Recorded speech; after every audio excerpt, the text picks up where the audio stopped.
মানে এত কথা বলতো, মানে আমি যদি তার প্রেক্ষিতে কোনো রিপ্লাই দিতাম, মানে কোনো কিছু বলতাম, তাহলে আমি বেদম। কত সহ্য করা যায়? আমার আব্বু কখনো আমারে মানে কোনো কিছু কোনো কষ্ট দেয় না। আর আমি সে বাসায় যে আরেকজনের ইউজ করা কাপড় চোপড় পরেছি, না খাইও দিন পার করছি। সারাদিন না খাইয়া পার করতাম, ইউজ করা জামা কাপড় পরতাম। 7 মাসে একটা দিন বাবার বাসায় যায়নি, একটা দিন বাবার বাসায় যায়নি। ঘর মুছবে কে? উঠান ঝাড়ু দিবে কে? তরকারি কোটাকাটা করে দিবে কে? কাপড় চোপড় ধুইবে কে? আর ওই বাবার আমি কষ্ট দিছি, ওই মারে কষ্ট দিছি, ওই একটা মানুষের উপর নির্ভরশীল হয়ে। সে আমি থাকা অবস্থায় কেন আমি ঘুমায় গেলে আমার আড়ালে ওই মেয়েটার সাথে কথা বলবো? তারপরে এক্স গার্লফ্রেন্ড। আমি তো একা একা আসিনি। আমাকে যদি আপনার ছেলে যদি না নিয়ে আসতো, আমি তার একা আসতাম না। একা আমি কি কারো ঘাড়ের উপরে উঠে যেতে পারতাম? পারতাম। সতীন নিয়ে যে আসি, যদি না থাকতে পারতাম, তাহলে কিন্তু এতদিনে অবশ্যই মানে কিছু একটা হইতো, এটা কিন্তু আপনারা দেখতেন। যদি নাই থাকতে পারতাম। আমার মানে এখানে এসে একটা কথা বলতে ইচ্ছে করতেছে কি, আমি যে আগে যে সংসার করছি না, ওইখানে আমার শাশুড়ির সাথে আমার বন্ডিংটা ছিল সতীনের মতো। আর এখানে আমার সতীনের সাথে আমার বন্ডিংটা হইতেছে শাশুড়ির মতো। আর আমার হাজবেন্ডকে আমার যথেষ্ট পরিমাণ ভালোবাসে। আর সতীন তো অমায়িক। একটা শাশুড়ির থেকে আমার মনে হয়, মানে এটা তো আমি কার ব্যক্তিগত মতামত আমি জানি না, কিন্তু আমার মনে হয় একটা শাশুড়ির থেকে একটা সতীন অনেক ভালো। সতীন যতটুকু টেক কেয়ার করে শাশুড়ি করবে না। শাশুড়ি কাঁদবে, শুধু ছেলের জন্য কাঁদবে, ছেলের বউর জন্য কাঁদবে না। আসসালামু আলাইকুম। আপনারা অনেকেই জানতে চাচ্ছিলেন যে আমার কি ডিভোর্স হয়েছে কিনা, কেন আমি বিবাহিত ছেলেকে বিয়ে করেছি, আমার প্রিভিয়াস লাইফে কি কি হয়েছে। আজকে সবকিছুর অ্যান্সার দিব। আপনাদের এত এত কমেন্ট, এত এত মেসেজ, মানে এত পরিমাণে আপনারা কমেন্ট করছেন আর এত পরিমাণে মেসেজ দিয়েছেন, তার কারণে আর কি এই ভিডিওটা। তো ফার্স্টে থেকে বলি, ফার্স্টে থেকে আমার ফার্স্টে একটা কথা বলে নিই যে আমার বিয়ে হয়েছিল, আমার সংসার জীবন ছিল 7 মাস, তারপরে আমার ডিভোর্স হয়েছে। এখন ফার্স্টে থেকে বললে আপনারা সম্পূর্ণটা বুঝতে পারবেন। তো ফার্স্টে থেকে আমার হাজবেন্ডের সাথে আমার পরিচয় হয়েছিল একটা এফবি পেজ থেকে। তো এখানে কমেন্ট বক্সে টুকটাক কথা বলতে বলতে দেন আর কি ইনবক্সে আর কি কথা বলা শুরু হয়।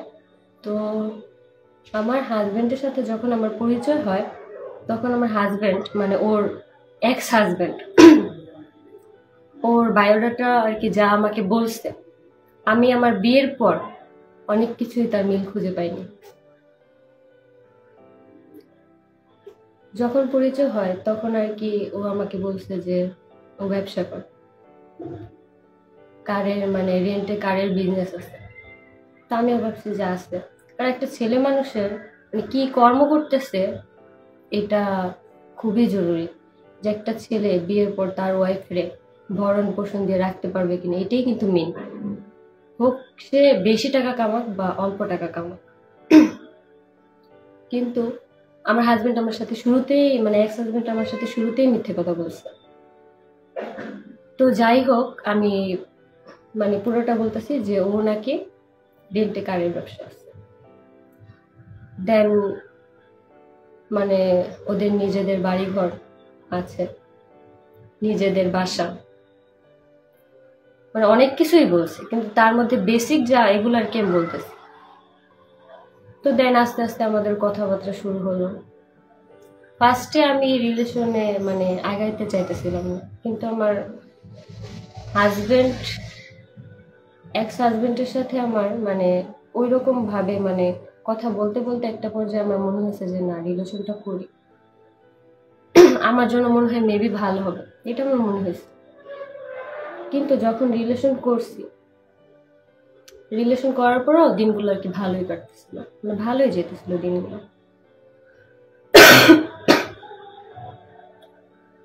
তো আমাদের রিলেশন ছিল 2 মাস, 2 মাসের মাথায় আমরা বিয়ে করছি।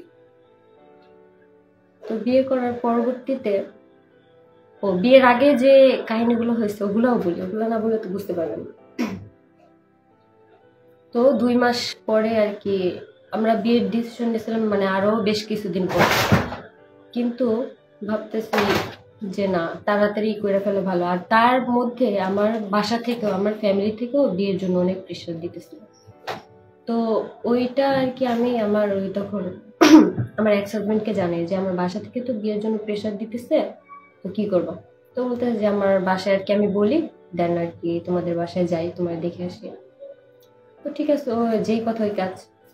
তো আমাদের বাসায় আসবে এরকম আর কি আমার সাথে কথা হইতেছে যে আমাদের বাসায় ওনারা, ওনার মা, বোন, দুলাভাই আর উনি আসবে আমাকে দেখতে।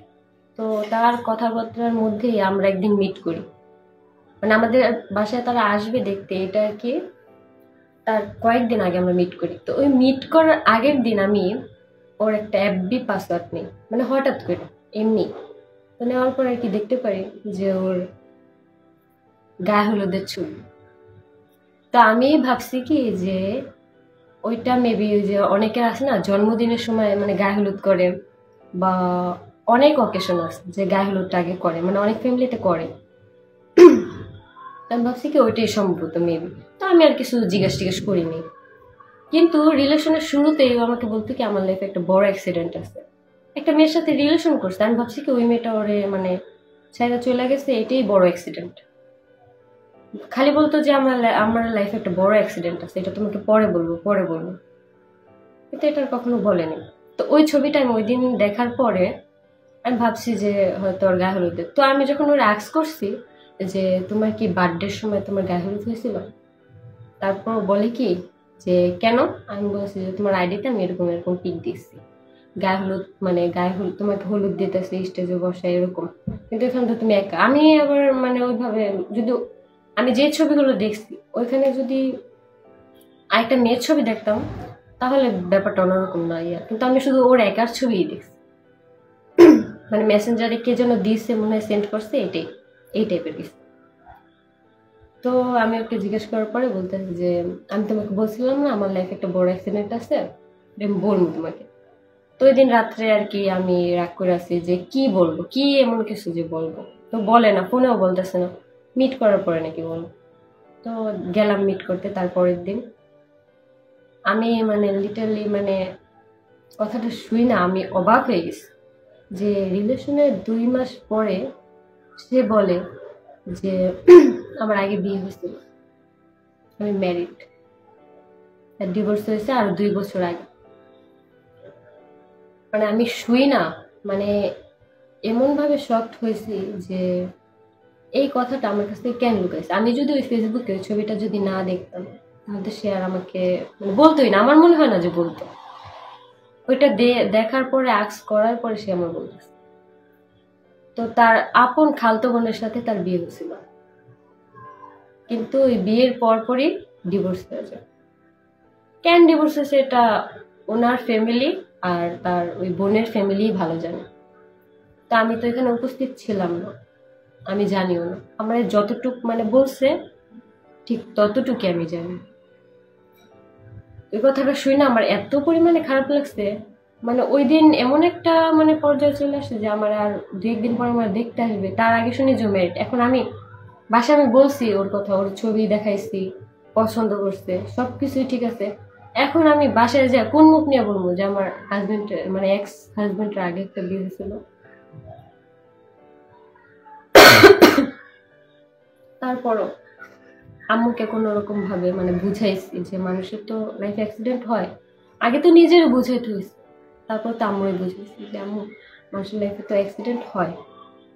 তো আমি আনম্যারিড, তো কি হয়েছে, মানে ওর ছিল না ওয়াইফ, ডিভোর্স হয়ে গেছে। তো এরকম মানুষই মানে বউরে অনেক বেশি ভালোবাসে, এটাই মানে সবসময় মানে ধারণা ছিল। মানে দেখতাম তো অনেক জায়গায় যে একটা যে ছেলেটা ডিভোর্স হয়ে যায় বা বউ মারা যায় তারপরে যে ওয়াইফ আসে অনেক ভালোবাসে। তো আব্বুরে যখন শুনাইছি আব্বু মানে আব্বু মানে নাই। তো বাসায় তুমুল ঝগড়া যে এমন একটা ছেলে কিভাবে পছন্দ করলাম। আসলে কি তারা তো ফ্যামিলি, এটা প্রত্যেকের ফ্যামিলিতেই, কেউ যায় না বুঝায় এরকম একটা ফ্যামিলিতে মানে দিবে না, কোনো মেয়েকেই দিবে না। আর তার উপর আব্বু যখন খোঁজখবর নিয়েছে, জানতে পারে যে সে কোনো কাজই করে না, বেকার। কিন্তু সে আমাকে, আমার আব্বুকে মানে বলতেছে ফোন দিয়ে যে আমি তো রেন্টের কারের ব্যবসা করি, এটাকে আমি ঢোল পিটায় বেড়াবো এলাকার মধ্যে? এটা তো আমি করি, এটা তো করি। এলাকার মানুষ তো আর মানুষের কাছে তো যায় যায় বলবো না যে আমি রেন্টে কারের ব্যবসা করি, রেন্টে কারের ব্যবসা করি। তো ঠিক আছে, আমিও বুঝলাম এটা তো আর মানুষের কাছে যায় যায় বলার জিনিস না। তো আমিও আব্বুরে বুঝাইতেছে, না আব্বু বলতেছে যে ও যদি কিছু করতোই তাহলে তো কেউ একজন তো বলতো যে ও এটা করে। তো আব্বুর আর কি সবকিছু মিলাই ঝিলে আব্বু ব্যাপারটা মানতে পারেনি। কিন্তু লাস্টে আমার ফ্যামিলি, আমার আত্মীয় স্বজন যারা আছে সবাই বুঝাইলো যে ছেলে যদি ভালো হয় তাহলে ওরে বিয়ে দিই। মানে দেখতে আসার আগে মানে আমার ফ্যামিলি করতে যে কথাগুলো হয়েছিল। তো ওই ক্ষেত্রে আব্বু তো একটু নারাজ, কিন্তু তারপরও ভাবতেছে যে আমি পছন্দ করছি, আমি কষ্ট পাবো। তো ওইটা বুঝা তারপর আব্বু মানে রাজি হয়েছে কোনো রকমের। তো আমার যেদিন দেখতে আসছে ওই দিন তো দেখা চলে গেছে। আমার ফ্যামিলির সাথে তার ফ্যামিলির অনেক ভালো বিহেভিয়ার, মানে বুঝার উপায় নাই যে এই মানুষগুলা আদৌ এরকম। তো ওই দিন দেখা যাওয়ার পরে আমার বাসা থেকে বলতেছিল কি, যে আমাকে বলতেছিল যে তুই আরো কিছু সময় নে, কিছুদিন ভাব। মানে 2 মাস, আমি তো 2 মাস চিনি তাকে, একটা মানুষকে চিনতে অনেক সময় লাগে। তো আমার আম্মু বলতেছিল যে তুই ওর কাছে মানে সময় নে, কিছুদিন সময় নে, 1 মাস 1.5 মাস 2 মাস এরকম সময় নে, সময় নিয়ে দেন ভাব যে কি করবি, কারণ একটা বিয়ে হয়ে গেলেই তো হয়ে গেল। তো এটা বলার পরবর্তীতে আমি আর কি ওটা বলতেছি আমার বলতে যে না না, যা করার এখনই করতে হবে। আর এদিক দিয়ে আমারও বাসা থেকে মানে বিয়ের ওই রকম প্রেশার দিতেছে।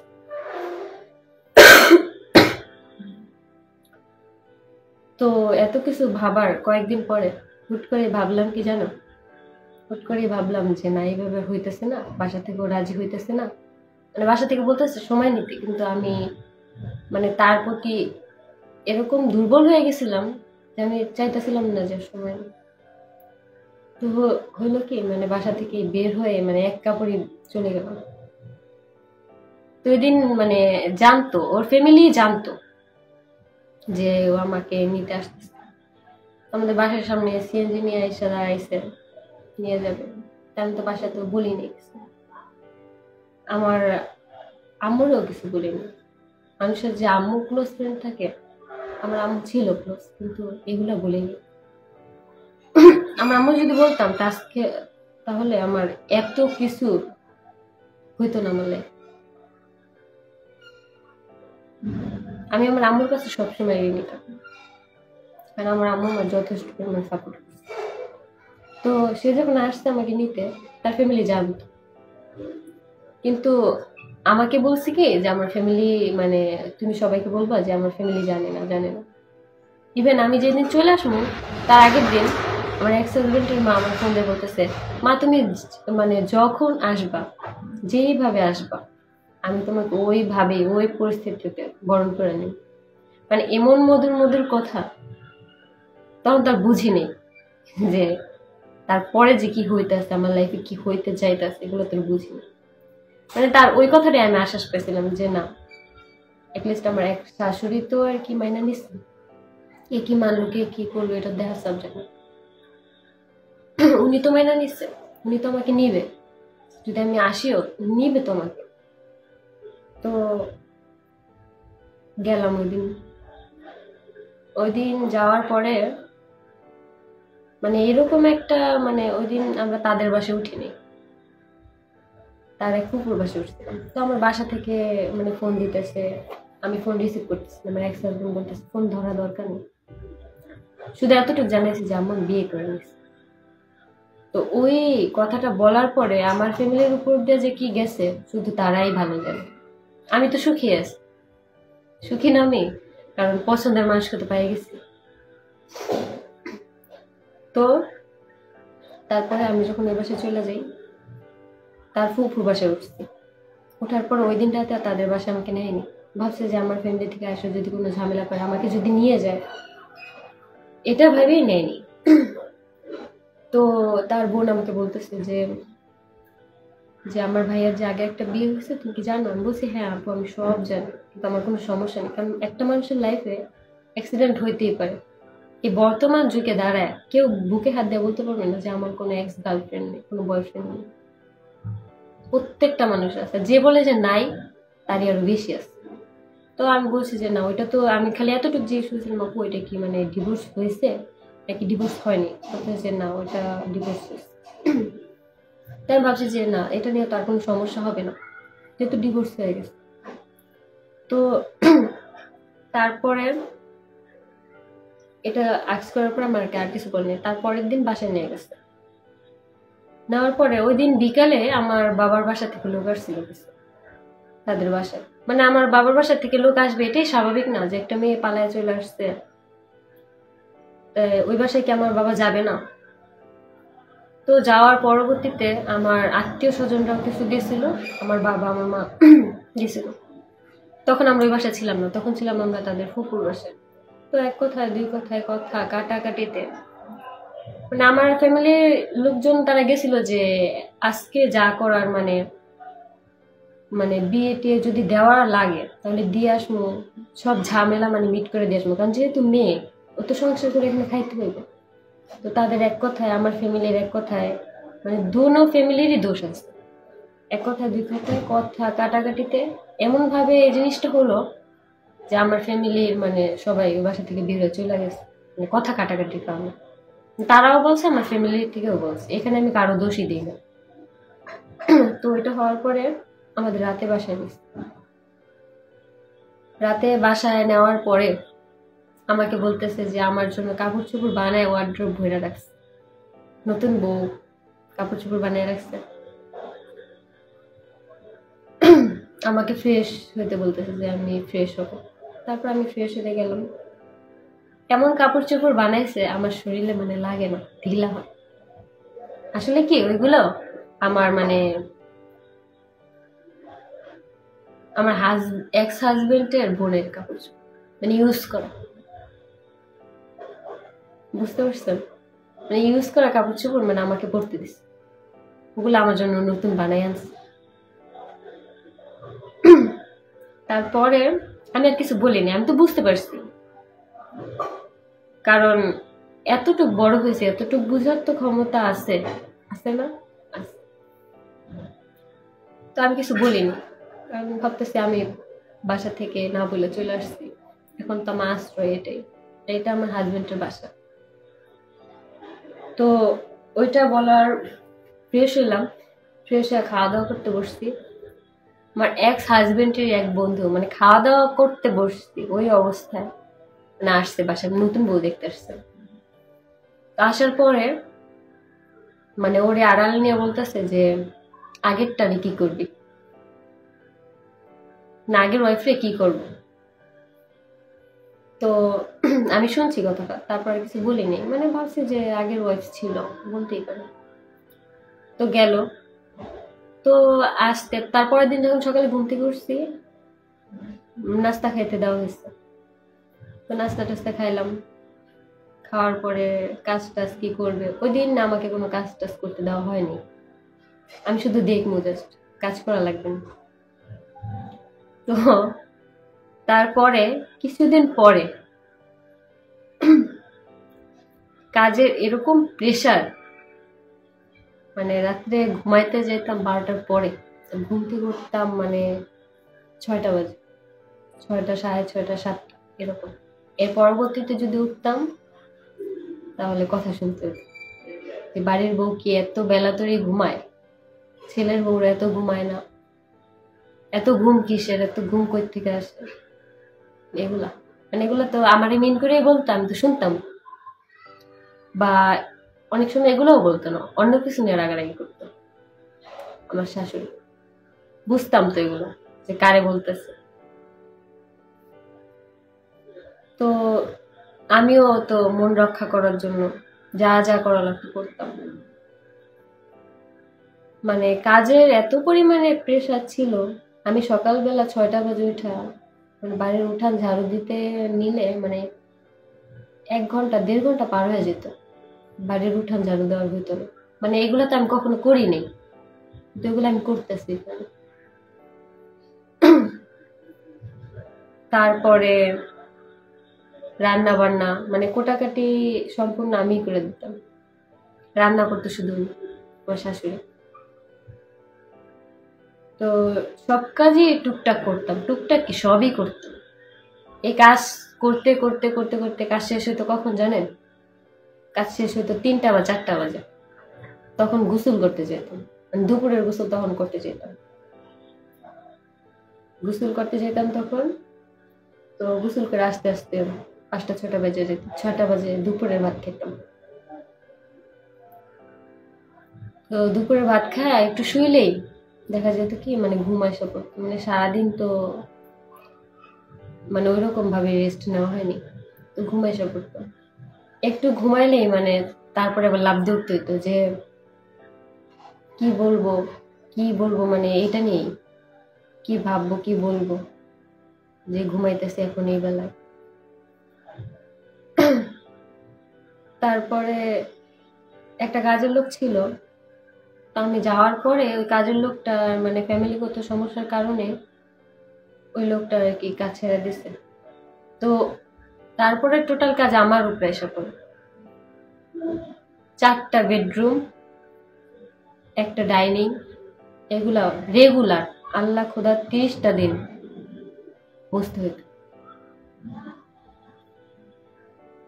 আমার এমন ঠান্ডা লেগে গেছে কাজ করতে করতে, আমি আমার বাবার বাসায় আসার পরে 1.5 মাস ডক্টর দেখাইছি।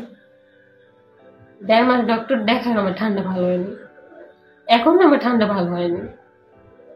মানে আমার এমন ঠান্ডা লেগে গেছে ঘর মুছতে মুছতে। তারপর আমার আম্মু যখন আমার দেখতে যেত না, তখন আমার আম্মু বলতো কি আপনার মেয়ে তো কিছুই করে না, ও মোটা হয়ে গেছে, ওর শরীর স্বাস্থ্য বাইরে গেছে, ঠিক মতন খাওয়া দাওয়া করে, অথচ কিন্তু আমি এত সুখাংশু পেয়েছি, এটা তো আমার আম্মু দেখছে, এটা তো জানে। আমি আমার এক্স হাজবেন্ডের সাথে আমি সংসার করছি 7 মাস। এর মধ্যে আমার বাবা আমাকে দেখতে গেছে কম হইলো 11 থেকে 12 বার। প্রত্যেক মাসে 2 বার 3 বার যাইতো দেখতে। তো এত কার্য করতাম, এটা তার বাসায় মানে বলিনি, কারণ রিলেশন করে বিয়ে করছি, এত কিছু যদি বলি তখন তারাই বলবো যে গেছিল না পছন্দ করে। তো একটা সময় এমন আস্তে আস্তে দেখতেছি যে সারাদিন কাজ করতেছি কিন্তু দুপুরবেলা ভাত খেতে পারতেছি, মানে বাসায় রান্নাই হয় না। রান্না হয় না কেন, মানে তাদের তো কোনো ইনকাম সোর্স নাই, রান্না হইব কই থেকে? বাসা যাওয়ার পরে মানে ওই বাসা যাওয়ার পরে শুনি যে আমার হাজবেন্ড কিছু করে না, রেন্টে কারের ব্যবসা বলছে না যে করে, মানুষের কাছে ঢোল পিটাই বেড়াবো না, ওটাও করে না। এটা আগে করতো, অনেক আগে করতো, তার ওই যে বোন জামাই আর সে একসাথে করতো। তারপর এখান থেকে আর কি মানে টাকা পয়সা সব উঠাই নিয়েছে, তার করে না। তো আমি বললাম যে আমার সাথে কেন মিথ্যা কথা বলছে, কোনো কথা বলে না, একদম চুপ, র্যান্ডম চুপ হয়ে গেছে, কোনো কথাই বলে না, মানে কোনো কথা বলে না, হ্যাঁ বা না কিচ্ছু বলে না। তো দেখতেছি যে কিছু করে না, আর অথচ আমার বাসায় আমি বলতেছি যে হ্যাঁ কারের ব্যবসা করে, অনেক ভালো আছে, অনেক ভালোভাবে চলতেছি, ঘুরতেছি ফিরতেছি, এটা খাইতেছে ওইটা খাইতেছে, অথচ কিছুই না। মানে 3 বেলা যে ভাতটা যে খাবো, ওই ভাতটা যোগান দেওয়ার মতো ক্ষমতা ওই ফ্যামিলিটার নাই। যদি ওর বোন যদি না চালাইতো না, যে আমার এক্স হাজবেন্ডের বোন যদি না চালাইতো ফ্যামিলিটা, আমার মনে হয় কি ওই ফ্যামিলিটা না খায় মরতো। ওই মেয়েটার এত মানে ওই মেয়েটার সাপোর্ট দেওয়ার কারণে এই ফ্যামিলিটা চলতেছে। আর আমি তো আছি দাসী বান্দি, আমারে তার ইউজ করা কাপড় চোপড় যা আছে, ইউজ করা জিনিস সব আমারে দিতেছে করতে। তো আমি আমার হাজবেন্ডকে মানে এক্স হাজবেন্ডকে একদিন বলি যে আমার না এগুলো পড়তে ভালো লাগে না, হয়তো তুমি আমার নতুন অ্যাকসেপ্ট করে জামা বানায় দাও প্রত্যেক মাসে একটা বা 2টাই বানায় দাও, এটাই আমি পরি 1 বছর। তারপর আমার ইউজ করা আমি আমার আমার লাইফে আমি কোনো ইউজ করা জিনিস পরি না। অথচ আমার ইউজ করা কাপড় চোপড় আমি মানুষকে দিয়ে দিতাম। মানে এত কাপড় চোপড় পরা সম্ভব না, মানে কিছুদিন পরার পর পর এটা চেঞ্জ করে ফেলাইতে হতো। তো নষ্ট করে তো লাভ নেই, তার চেয়ে ভালো কাউকে দিয়ে দেওয়া ভালো। ইউজ করা কাপড় চোপড় পরতাম, ইউজ করা জিনিস পরতাম। তো বলার পর আমার কি বলছে আমার এক্স হাজবেন্ড, বলে যে মানুষ ভালোবাসা কত কিছু করে, তুমি এতটুকু করতে পারবো না? সারাদিন না খায়া পার করতাম, ইউজ করা জামা কাপড় পরতাম, 7 মাসে একটা দিন বাবার বাসায় যায়নি, একটা দিন বাবার বাসায় যায়নি। আর কত স্যাক্রিফাইস করবো? 7 মাসের মধ্যে আমার বলা হয়েছে যে এই মাসে তোমার ননদ আসলে যাই, এই মাসে তোমার ননদ আসলে যাই, এই মাসে তোমার ননদ আসতো ঠিকই, ননদ বেড়ায় যেত, ননদ মাসে 2বার করে বাসায় বেড়াতে, তার মেয়ে হচ্ছে, আমি যেতে পারতাম না। ননদ আসছে না, কিভাবে যাবা, এটা করতে হইব, এটা করতে হইব, ননদ জামাই রে দেখতে হইব না। তো আমার এই 7 মাসে একটা দিন আমার বাবার বাসায় যাইতে দেওয়া হয় না। মেন কথা কি জানেন? মেন কথা হচ্ছে যে আমি যদি আমার বাবার বাসায় যাই তাহলে বাড়ির কাজগুলা কি করবো? কাজের লোক তো ছিল না, কাজের লোক তো চলে গেছে। ঘর মুছবে কে, উঠান ঝাড়ু দিবে কে, তরকারি কোটাকাটা করে দিবে কে, কাপড় চোপড় ধুইবে কে, এগুলো কে করবে? সবকিছুই আস্তে আস্তে মানায় নিতেছিলাম, ভাবতেছি যে না সংসার তো, কারণ সবাই এভাবে সংসার করে। আর ওই দিক থেকে আমার আম্মুর সাথে যখন আমার কথা, আমি তখন বলে যে এইভাবে সংসার এইভাবেই করতে হবে, এভাবেই করতে হবে সংসার। আমরা অনেক কিছু স্যাক্রিফাইস করছি, অনেক কিছু মানায় গুছায় নিছি, আজকে সংসার জীবন পার করতেছি। তো আমার কথাগুলো না মানে মানার চেষ্টা করতাম যে না। পরে যেদিন আর কি দেখতাম যে খাওয়া দাওয়া নিয়ে সমস্যা, খাওয়া দাওয়া নিয়ে সমস্যা সবসময় হয়েছে, কারণ সপ্তাহে একদিন রান্না হতো না বাসায়, 1 দিন 2 দিন এরকম রান্না হতো না বাসায়, কোনো কিছুই রান্না হতো না। আর ঘরে যে এমন কিছু মানে থাকবে যে খাইয়ে একটু পানি খাবো, ওইটারও মানে কোনো ইয়ে ছিল না। তো একটা সময় মানে দেখতেছি যে আর পারতাছি না, মানে তখন আম্মুরে বলতেছি, মানে তখন তার আম্মুরে কিছু বলিনি যে আম্মু আমি না খাই দিন পার করি। আমি বলতেছি আম্মু আজকে বাসায় কিছু রান্না হয়নি, আজকে কিছু খাইনি সকাল থেকে।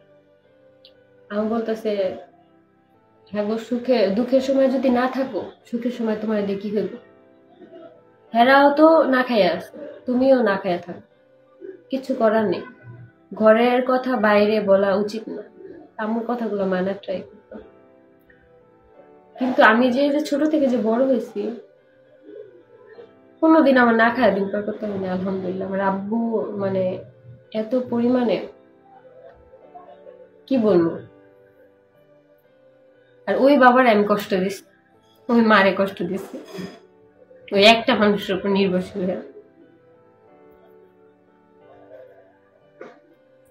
তো আমার আব্বু কখনো আমারে মানে কোনো কিছু কোনো কষ্ট দেয় না। আর আমি সে বাসায় আরেকজনের ইউজ করা কাপড় চোপড় পরেছি, না খাইও দিন পার করছি।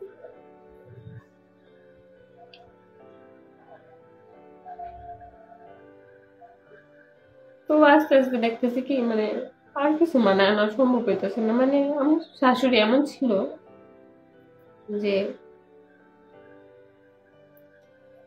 কিছু না কিছু দিয়ে খোঁটা দিতেই থাকতো, মানে এত কথা বলতো, মানে আমি যদি তার প্রেক্ষিতে কোনো রিপ্লাই দিতাম, মানে কোনো কিছু বলতাম, তাহলে আমি বেদম, কত সহ্য করা যায়। মাঝে মাঝে তো বলে ফেলতাম, মানে বলতাম কখন যখন আসার আগেই 2-1 দিন এরকম কথা কাটাকাটি হয়েছে। আমি যখন চলে আসবো তার আগে এরকম কথা কাটাকাটি হয়েছে। আমার হাজবেন্ড এখন যখন কথা বলতো না মায়ের সাপোর্ট দিত না আমার সাপোর্ট, একদম চুপ, কোনো কথা বলতো না। একটা মানুষের আর কত কথা শুনতে ভালো লাগে, কারণ ওইখানে তো আমি চলে আসছি, ঠিক আছে, আমি তো একা একা আসিনি। আমাকে যদি আপনার ছেলে যদি না নিয়ে আসতো, আমি তার একা আসতাম না। একা আমি কি কারো ঘাড়ের উপরে উঠে যেতে পারতাম? পারতাম। তারাও রাজি ছিল। সে যদি আমার ওই আশাটা না দেখাইতো যে যেভাবে আসবো ওইভাবে বরণ করে নিব, তাহলে তো আমি আসতাম না। যদি না দেখাইতো আসতাম না। তো আস্তে আস্তে দেখতেছি যে আর মানে সহ্য করা পসিবল হচ্ছে না। মানে কাজ নিয়ে আমার কোনো সমস্যাই ছিল না, কাজ করতে। কাজ নিয়ে কাজের সিস্টেম কি, কাজের সিস্টেম হচ্ছে রেগুলার বাথরুম দিতে হবে 3 দিন 4 দিন পর পর 4-5টা বিছনার চাদর উঠে ধুইতে হবে। অবশ্য বিছনার চাদরগুলো উঠাইতাম, চেঞ্জ করতাম ঠিকই, কিন্তু এই চাদরগুলো মানে ম্যাক্সিমাম টাইমে আমার শাশুড়ি ধুইতো, আমি ধুইতাম না, কারণ আমি ধুইতে পারতাম না। তো ধুম কিভাবে, কারণ এগুলো তো আমি করতে অভ্যস্ত না। ঠিক আছে, সংসার যেতে হয়েছে, কিন্তু এমনিতে আমি আমার কাপড় চোপড়, আমার এক্স হাজবেন্ডের কাপড় চোপড়, তার নাতি ছিল 2টা, যখন একটু মাঝে মাঝে গোসল করতে বাসে তাদের কাপড় চোপড়, আমার শ্বশুরের কাপড় চোপড়, এগুলো ধুইতাম। এই পানির গাছটা বেশি করা পড়ার কারণে মানে আমার ঠান্ডা লেগে গেছে। তো লাস্টে এমন ঠান্ডা লাগছে যে আমি বিছনা থেকে উঠতে পারিনি, মানে এত ঠান্ডা লেগে গেছে। তো একদিন এরকম মানে যেদিন আমি চলে আসবো ওই দিন মানে এত ঠান্ডা লাগছে আর এত জ্বর আসছে, আমি মানে বিছনা থেকে উঠতেই পারতেছি না, মানে আমার শরীরে মানে একদিন সুস্থ। এটা পরে বলি। তার মধ্যে আরেকটা কাহিনী হয়েছে, আমার শাশুড়ি তো আমাকে সবসময় মানে এটা সেটা নিয়ে কথা শোনাইতো, এটা সেটা বলতো, আমি চুপ করে থাকতাম। আমার আম্মু বলতো কি যে চুপ করে থাকবো, কখনো কোনো কথা বলবো না, কোনো কথার মানে অ্যান্সার দিবো না, কারণ সে মুরব্বী, সে যা বলে তাই। তুই বললাম না যে আম্মুর কথাগুলো সব মানার চেষ্টা করতাম, অ্যান্সার দিতাম না। আর কত সারা দিনে আর কত সহ্য করা যায়, লাস্টে দিয়ে আমি কয়েকটা কথার উত্তর দিছিলাম। তার জন্য আমার ননদ আমার আম্মুকে আর কি বলছে আপনার মেয়ে বেয়াদব, মানে আমার আম্মুর মুখে মুখে কথা বলে। এটা তো বলছি, কিন্তু তার মাঝখানে একটা কাহিনী হয়েছে, আমি সবকিছুই মানায় নিতেছিলাম, সবকিছুই ইয়া করতেছিলাম। একটা ব্যাপারই আমার কাছে অনেক খারাপ লাগছে, একটা ব্যাপার, সেটা হইতেছে আমি তো সারাদিন বাসার কাজকর্ম করতাম, তারপরে ঘুমাইতাম 12টার পরে, 1টা বেজে যেত ঘুমাইতে, কিন্তু উঠতাম তো আবার 1টা 2টাও বেজে যেত, উঠতাম তো আবার 6টা 7টার মধ্যে মায়াস টিভি উঠা লাগতো। তো ঘুমায় গেলে আমার এক্স হাজবেন্ড মানে এক্স গার্লফ্রেন্ডের সাথে কথা বলতো, এক্স গার্লফ্রেন্ডের সাথে কথা বলতে, এটা তো আমি ফার্স্টে জানতাম না, কারণ সে তার ফোনে কি করে এটা তো এত কিছু চেক করতাম না। একদিন হঠাৎ করে মানে সকালবেলা আব্বুরে ফোন দিতে নিছি, তো আমার ফোনে ব্যালেন্স শেষ হয়ে গেছে। তো ফোন নেওয়ার পরে দেখি যে ইনস্টাগ্রামে লক করা, ফিঙ্গারপ্রিন্ট দাও, মানে ফিঙ্গারপ্রিন্ট না মানে লক করা।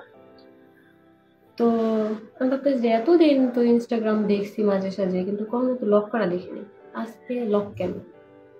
পরে যে ফোনের যে পিনকোড নাম্বার দিয়ে লক খুলে না, তো ওইটাই আর কি আমি মানে ট্রাই করে দেখতেছিলাম। ওমা সত্যি দেখি যে ওইটা দিয়ে খুলছে, খোলার পরে দেখি যে তার মানে এক্স গার্লফ্রেন্ড আছে না, তার সাথে মানে চ্যাটিং। ওই জিনিসটা দেখে আমার এত খারাপ লাগছে যে সে আমি থাকা অবস্থায় কেন আমি ঘুমায় গেলে আমার আড়ালে ওই মেয়েটার সাথে কথা বলবো, তারপরে এক্স গার্লফ্রেন্ড বলতে যে আমি তারপর জিজ্ঞেস করার পরে সকালে বলছি যে তুমি তো তোমার এক্স গার্লফ্রেন্ডের সাথে কথা বলছো, কেন বলছো? বলতেছে যে সামনে চলে আসছিল আইডি, এই জন্য। কেন? বিয়ের পরে খুশ থাকে না যে আমার এক্স গার্লফ্রেন্ড আমার আইডিটা আছে কি নাই, ব্লক করে দেওয়া যায় না বা আনফ্রেন্ড করা যায় না, ওটা কি রাখতেই হবে? তাও আবার ওয়াইফ ঘুমায়া যাওয়ার পরে কথা বলতেই হবে? তাহলে আমাকে নেওয়ার কারণটা কি ছিল? আমাকে বিয়ে করার কারণটা কি ছিল? তারপরে তো গেল ওইটা। তারপর আমি তার মাকে বললাম যে এরকম এরকম কথা বলছে, এটা একটু না করে নাম। পরে বলতেছে যে এগুলা কোনো ম্যাটার না, ছেলেদের এরকম থাকি, ছেলেদের এরকম থাকবি, ছেলেদের নাকি এরকম থাকে, কিন্তু একটা মেয়ের থাকবে না। একটা মেয়ের বিয়ের পরেও কোনো ছেলে ফ্রেন্ড তো দূরের কথা, কোনো অপরিচিত কোনো ছেলের সাথেও মানে এক থাকবে না বা কথা বলতে পারবে না। আর ওই জায়গায় ওই ছেলের এক্স গার্লফ্রেন্ডের সাথে কথা বলে। তো আমার শাশুড়ি বলতেছে তার হাজবেন্ড মানে আমার শ্বশুর নাকি এরকম করতো। একটা কথা বলছিল, মানে কথাটা হইতেছে যে মানে ধান হইয়া সইয়া যায় আর চিড়া হইয়া উড়া যায়, মানে চিড়া মানে ধানের যে ইয়াটা আছে না, যে ধানের খোসাটা, ওটা নাকি উইরা যায়। তো ও বলতেছে যে আমি হলাম ধান, এই জন্য রয়ে গেছে, আর যেগুলো চিড়া ওগুলো উইরা গেছে। ছেলেদের এরকম থাকে, থাকবে, এটা মানে এটা কোনো ম্যাটার না। মানে তুমি সহ্য করতে পারতেছো কিনা, তুমি ঘরের বউ, তুমি সহ্য করতে পারতেছো কিনা এটাই ম্যাটার। তুমি যদি সহ্য না করতে পারো তুমি চলে যাও, তোমার দরকার নেই। তো ওই কথাটা আমি এত কষ্ট পাইছি যে একটা ছেলের থাকবে অথচ একটা মেয়ের থাকবে না। এই বর্তমানে ম্যাক্সিমাম ছেলেদের ভাবনা, অনেক ছেলেদের মায়ের ভাবনা, তারপর আবার অনেক লোকেরও ভাবনা যে ছেলেদের এগুলা থাকে কিন্তু মেয়েদের থাকতে পারবে না। ছেলেদের থাকলে কোনো সমস্যা নেই, ছেলে যদি টাকা পয়সা খরচ করে যদি রাখতে পারে তোমার সমস্যা কি, তোমার এত ভরণ পোষণ দিতেছে। তো যাই হোক, আমার হাজবেন্ড তো এটা বলছি ওই দিন আর কিছু বলেনি। ওই দিন ও তারপর একটা ঘটনা হয়েছে, ওই দিন এক কথা দুই কথায় কাটাকাটি হইতে হইতে মানে আমি রাগের মতো বলতেছিলাম আমার এক্স হাজবেন্ডরা, যেটা কেন করছো, এটা না করলেও পারতাম, আমার ছেড়ে দাও, তুই তোরে ভালো করে নিয়ে থাকো। মানে আমি সহ্য করতে পারতেছিলাম না। আর কেন সহ্য হয় না এটার মেন কারণ হতেছে যে আমি জাগনা থাকা অবস্থায় যদি কথা বলতো এটা একরকম, আমি ঘুমায় গেছি, আমি টেক্সট গুলা দেখছি তো যে কোন সময় করা হয়েছে, ঘুমায় যাওয়ার পরে কেন কথা বলবো, নিশ্চয়ই কিছু আছে, নয়তো তো আমি ঘুমায় যাওয়ার পরে কথাও বলতো না, আবার ওইটা লক করেও রাখতো না ইনস্টাগ্রাম। তো যাই হোক, মানে বলছে এক কথা দুই কথায় আমাকে মারতে নিছে, মানে জুতা দিয়া, তাও আবার তারপর তার মা আটকাইছে। এখন এখানে কি রংটা কি আমার, সে কথা বলছে, আমি খালি জিজ্ঞেস করছি, মারতেও আসছে আমার। তো ওই সময় মারতে আসছে কিন্তু মারতে পারেনি, মারে নেই, মানে তার মার জন্য, মেবি তার মা না থাকলে আমার সত্যিই মারতো। আর আমি মার খেয়েও মানে সবকিছু মুখ বুঝা নিতাম, কারণ কি আমি তো পছন্দ করে বিয়ে করছি, কারণ আমি তার ফ্যামিলিগত ভাবে বিয়ে করিনি যে আমি কারো বলবো, এরকম তো ছিল না। তো একেই তো সে বেকার, সারাদিন থাকতো বাসায়, কোনো কাজ কাম করতো না। তো এইভাবে আর কতদিন, তো আমি ওর জন্য মানে অনলাইনে মানে জব খুঁজতাম যে ছেলেরা কি কি জব করতে পারে। তো একদিন আমি বলতেছি কি যে এখানে জব করো, তো তার মা আর আমি বললাম যে এরকম এরকম এখানে জব করলে ভালো, স্যালারি কম হোক কিন্তু জব তো করতেছে, ভালো তো, মানে যাই ইনকাম ভালো তো। সে বলে যে না আমার ছেলে পরের কাজ করবে না, মানে এরকম একটা কথা, আমার ছেলে কেন পরের কাজ করবে, তার ছেলে তো জমিদার, বউরে ভরণ পোষণ দিয়া রাখতেছে, ননদের ইউজ করা জামা কাপড় ইউজ করা জিনিসপত্র দিয়া রাখতেছে বউরে, এর থেকে আর কি একটা বউর আর কি পাওনা থাকে। তো বললাম, না করে দিস, তো আমিও না করে দিছি। তো এখন বিজনেস করবে, ব্যবসা করবে, ব্যবসা যে করবে ওই পরিমাণ টাকাটা তাদের নেই, অ্যাবিলিটিটা তাদের নাই, কি দিয়ে করবে। তো আমি একটা কথা শুনছিলাম, মানে এটা আড়ালে শুনছি, আমি মানে আমার ইচ্ছা ছিল না যে ওই কথাটা শোনার বা ওই কথাগুলো শোনার কোনো ইচ্ছা ছিল না। আমার এক্স ননদের সাথে আর কি কথা বলতেছিল শাশুড়ি, তো ওই জায়গায় মানে বাইরে নামে কথা বলতেছিল, তো আমি ওয়াশরুমে যাওয়ার সময় আর কি কথাগুলো শুনছি। মানে বলতেছি যে ওনার মেয়ে তো শ্বশুর বাড়ি, তো এখান থেকে ফোন দিচ্ছে, কথা বলতেছে ফোনে। তো আমার শাশুড়ি বলতেছে দোকানটা নিতে পারতেছি না কিছু টাকার জন্য, এখন যদি এই জায়গায় যদি তুই থাকতি, তোর হাজবেন্ড যদি এভাবে দোকান নিত, আমার যত কষ্টই হোক, আমার ঋণ করে হোক, আমার হাওলাত করে হোক, জিনিস বেচে হোক, আমি তোর হাজবেন্ডের টাকাটা দিতাম, মানে এরকম। আর ও চুপ করে বসে আছে, ও কিছু করে না, ওর কোনো ইয়েই নেই, দায়িত্বই নেই। ও কি পারে না, ওর আব্বু ব্যবসা করে, এত বড় ব্যবসা করে, ও কি পারে না ওর আব্বুর কাছ থেকে 50,000 টাকা বা 20,000 টাকা এরকম মাইনা দিতে। এখন আমি তো আমার বাসা থেকে চলে আসছে, আমি কোন মুখে আমার আব্বুর কাছে বলবো যে আব্বু কিছু টাকা দাও আমার হাজবেন্ডের জন্য, ধার হোক আর যাই হোক, চাইতে তো হবে। তো সব টাকাই ম্যানেজ হয়েছে, লাস্টে কিছু টাকা ম্যানেজ হয় নাই। তো আমার এক্স হাজবেন্ড আসছে আমাকে মানে বলতে যে আখি দেখো তো তোমার আব্বুর কাছে টাকাগুলো, তুমি আখি যেভাবে পারো আয়না দাও। আমি 3 মাস সময় নিলাম যে 3 মাস পরে আমি তোমার আব্বুর কাছে দিয়ে দিন। আমার কথা হলো দেওয়ার কোনো সাবজেক্ট না, কথা হলো যে আমি চামু কোন মুখে। তো যাই হোক আম্মুরে বলছি, তারপরে আমি আমার যা কিছু বলার আমি আমার আম্মুরেই ম্যাক্সিমাম বলতাম। আম্মুরে বলার পরে আব্বুরে আর কি বুঝায় টুঝায় দিল, কিছু টাকা দিছে, একটা বড় অ্যামাউন্টই, কিছু টাকা বলতে একটা বড় অ্যামাউন্টই, 20,000 টাকা।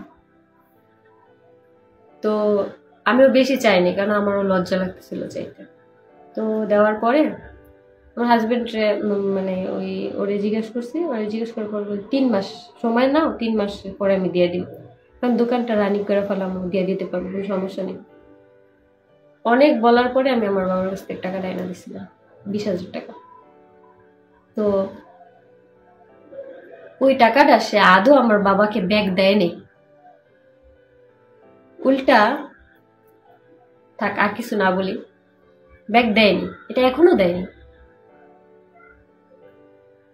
তো তখন আর কি দোকান ওপেন করবে, সবকিছু রেডি, লাস্টে কি নিয়ে কেন যেন কি ঝামেলা হলো আর দোকানটা ওপেন করেনি।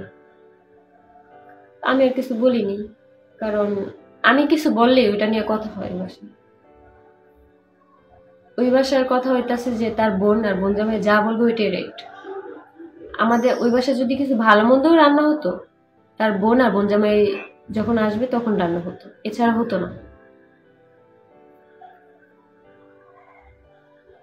তো তারপরে আবার ঈদ আসলো, ওই বাসায় যাওয়ার পর আমার ফার্স্ট ঈদ। তো আমার বাবা যতটুকু আছে আলহামদুলিল্লাহ।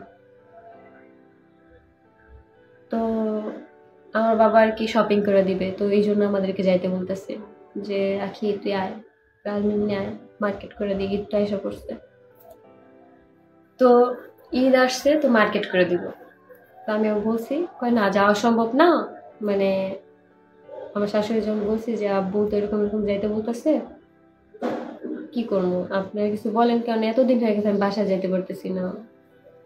বলতেছে প্রথমবার যদি বোন আর বোন জামাই না যাস, তাহলে তোর সাথে তোর হাজবেন্ডের সাথে আর কোনো সম্পর্কে আমার থাকবে না, আমার মেয়েই হইতেছে মেইন। যাই হোক ওনারা আসবে তারপর যাব। কিন্তু ঈদের 3-4 দিন আগে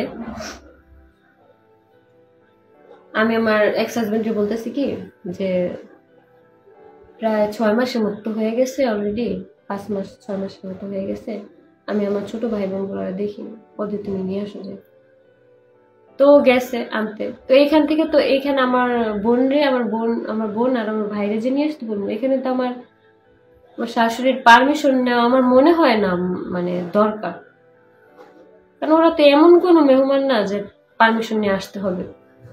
তো আমি আমার হাজবেন্ডকে বইলা পাঠাইছি, ও মা দিয়ে ফোন দিয়ে মানে রাগারাগি, মানে তার কাছে বইলা গেলাম না কেন, তার মেয়ের কাছ থেকে কেন পারমিশন নিলাম না, তার কাছ থেকে কেন পারমিশন নিলাম না, বাসা যা আছে তাই রান্না করে খাওয়ামো, মানে এমন ভাবে মানে বলতেছে মনে হয় কি আমার বোন আর ভাই না খায়া থাকে, আমার বাবার অ্যাবিলিটি নেই।